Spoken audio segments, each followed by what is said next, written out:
आमा म्हणे देवा चला तया ठाया विश्रांती घ्यावया कल्पवरी। अहो देवाला विसावा, जगाला विसावा देवाकडे, पण देवाला विसावा संतांकडे। विश्रांतीचा ठाव पाये संताची अभाव। देव भक्ताकडे असताना देवाला डायरेक्ट घरात एंट्री, आणि देवाला सोडून लक्ष्मी राहत नाही। मग देव आळंदीला आले, माऊलींच्या घरात राहिले म्हणले, मग लक्ष्मी म्हणली मी बी येणार, पण लक्ष्मी आल्यावर लक्ष्मीला संतांच्या घरात एंट्री नाही। देव घरात आणि लक्ष्मी दारात, आणि तीच लक्ष्मी पिंपळाच्या स्वरूपात उभी राहिली, म्हणून जयाचे द्वारे सोन्याचा पिंपळ। कारण लक्ष्मीला काही घरात एंट्री नाही ना संतांच्या, म्हणून देवाला डायरेक्ट एंट्री। म्हणून लक्ष्मी म्हणले आलेत तुमचा आम्ही सन्मान करणार, पण पिंपळाच्या स्वरूपात उभा, म्हणून तीच लक्ष्मी सुवर्णमय असणारी, जगाला श्रीमंत करणारी पिंपळाच्या स्वरूपात उभी, म्हणून जयाचे द्वारे सोन्याचा पिंपळ। आणि शेवटचं कारण सांगतो, एक म्हणला सोन्याचा कस काय, त्याचं शेवटचं उत्तर हाय सोन्याचा, तुला काय करायचं कर, आमचा सोन्याचाच आहे। विडलं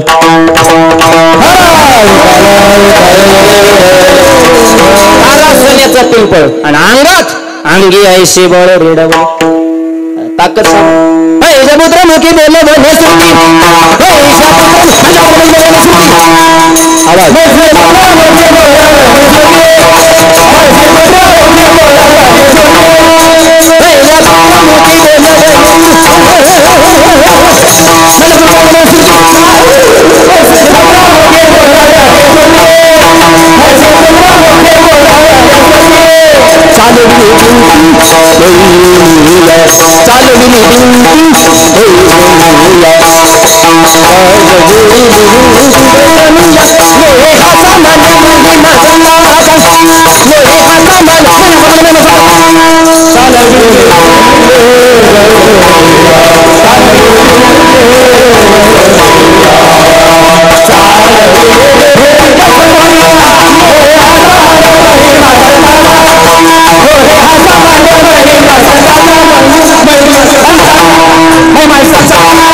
महिषापुत्र मुख आवाज देवा जरा मेन असं गेन ट्रबल द्या थोडा मशीन मधून, इथं वाढवा मॉनिटर ह्या बॉक्स। हॅलो वर जास्त असा इक्वल मेन आवाज द्यायचा थोडा।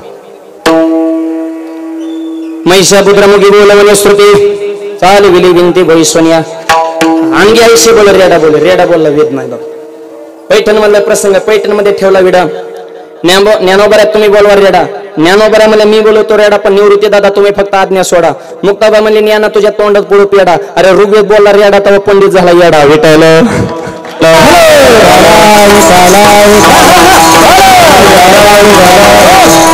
रेडा वेद बोलले, मग ती गेली बाकीची चिनीवाली जाणीवाली म्हणली आपल्या पोती आणणार जरा करेक्शन करून घ्या, आपलं चुकतं पण रेडा ओरिजिनल बोलतोय। विटायला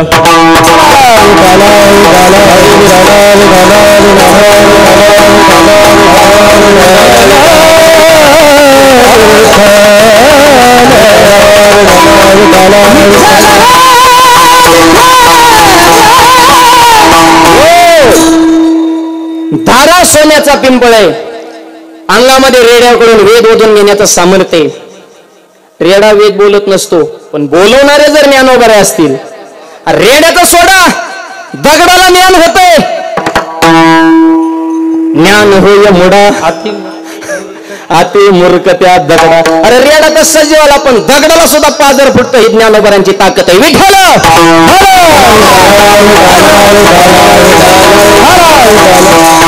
रेडा बोलवण्याची ताकद, दारा सोन्याचं पिंपळ, अरे ते ज्ञानोबरा काय करू शकणार नाहीत। करिले ते काल नोह महाराज, करिले ते काल नोह महाराज, करिले ते काल नोह महाराज, करिले ते काल नोह महाराज।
काय करणार नाहीत, काही करू शकतात. करील ते काय नव्हे महाराज, काही करू शकतात. ज्ञानोबांच्या जीवनात काय अनेक चमत्कार आहे. एक सांगतो, रेडा वेद बोलला आणि भिंत चालली, पाठीव मांडव भाजलं, हे तर चमत्कार आहेत. पण ज्ञानोबांची ज्ञानेश्वरी हा सगळ्यात मोठा चमत्कार आहे. 725 वर्ष होऊन गेले, अजूनही घराघरात ज्ञानेश्वरी, गावागावात ज्ञानेश्वरीची पारायण. ह्याच्यापेक्षा अजून चमत्कार काय असतो? एक परवा मला पुण्यात भेटलं, मला मी ज्ञानोबा आहे तुकोबा मानत नाही. म्हणलं काय झालं? मी शिकलेलो आहे म्हणला, आणि मला 3 भाषा येतात, मराठी, हिंदी, इंग्रजी. म्हणलं मूर्ख आहे काय तू, तुला 3 येतात, ज्ञानेश्वरी किती माहिती का?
ज्ञानेश्वरी 56 नाहीत. एक मला कस काय कळत नाही, तुला मराठीच नीट कळा ना, तुला 56 भाषा कळत असतात का? 56 भाषेचा केलाशे गौरव, पवार नवे नाव उभारिले. काय करू शकणार नाही, करील ते काय नाही महाराज, काही करू शकतात. पण पुढे नियम सांगितला, परी पाहे बीज शुद्ध अंगी. कृपा करतात ज्ञानोबर आहे, पण कोणावर नाही. 4 चरणापैकी 3.5 चरणामध्ये फक्त अधिकारच सांगितला, फक्त दुसऱ्या चरणाच्या उत्तरार्धात फक्त नियम सांगितला. परी पाहे बीज शुद्धांगी, शुद्ध बीज असेल तरच कृपा. विडल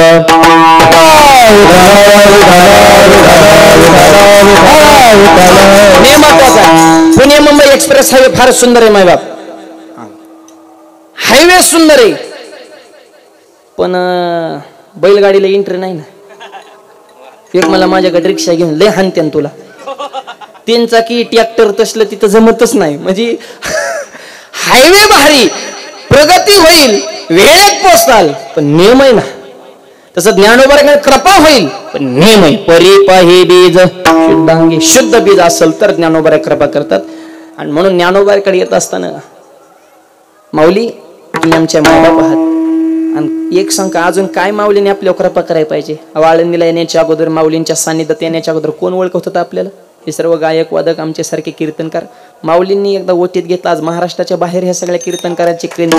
ही करील ते काय महाराज, फक्त मना मी माऊली तुमचं आहे. आणि असं म्हणा की ज्ञानोबा माझे, नाथ महाराज म्हणले ज्ञानोबा माझे, आणि ते कृपाळू कृपाळू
उदार आहेत आणि एवढे असून सुद्धा ते माझे कृपाळू उदार माझा ज्ञान मना ज्ञानोबर आहे ना मी तुमचा तुम्ही माझे कृपा केल्या शरणा करील ते काय नो हे महाराज परी पाहे बीज शुद्धांगी राहिलेला 2 चरणाचा भावार्थ उर्वरित मोजक्या वेळेमध्ये पाहू हाताना टाळी मुखानं नाम सर्वांनी मोठ्या भजन करायचं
ओंकार महाराजांना शंख वाजवा शंखाची गरजच नाही मुखातून शंखाचा आवाज केला 151 बळी रे हे सगळे शिव ब्रह्मरस आवडणे हाचा आनंद हा सुख सोहळा स्वर्गी नाही करील ते काय न हे महाराज परी पाहे बीज शुद्ध काही करू शकतात पण बीज शुद्ध असेल तर काही करू शकतात मग मोक्ष देतील काय का नाही देणार नाही म्हणले मोक्ष देण्याचं तर काम देवाचं म्हणले आम्ही आतापर्यंत सगळे शास्त्र वाचले की मोक्ष देव देतो ज्ञानोबा कस काय मोक्ष अरे देव फक्त मोक्ष देतो माझ्या ज्ञानोबांकर मोक्षाची पंगत आहे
ज्ञानोबा का डायरेक्ट पंगत आहे यान बसा पंक्तीला आणि पंक्तीत भेद नसतो देवाकडे बी मोक्ष मिळतं पण लय झटके घ्यावं लागतात देवापेक्षा 50% काम इकडे लवकर आहे देवाचे द्वार येऊ दक्षिणा बरी आणि इथं आर दक्षिणा करता संताचे निमेने भ्रष्ट काम आहे संतकड नुसता मोक्ष नाही, पंगत घातले. जयाने घातली मुक्तीची गवानी, मेळविली मांदी वैष्णवांची. ज्ञानोबरांच्या जीवनात सगळ्यात मोठं कार्य जर कोणतं असेल, सगळे वैष्णव एकत्र केले. मायबाप, जात पात धर्म भेद पण त्याचा विचार कधी केला नाही. ह्याच्या पलीकडे जाऊन या रे लहान थोर याती भलती सगळ्या शेती आहे अधिकार कलयोगी उद्धार याता याती धर्म नाही विष्णुदासा निर्णय. सगळ्यांना सोबत घेऊन माझ्या ज्ञानोबाने मोक्षाची पंगत घातली. पंगत कुठं घातली?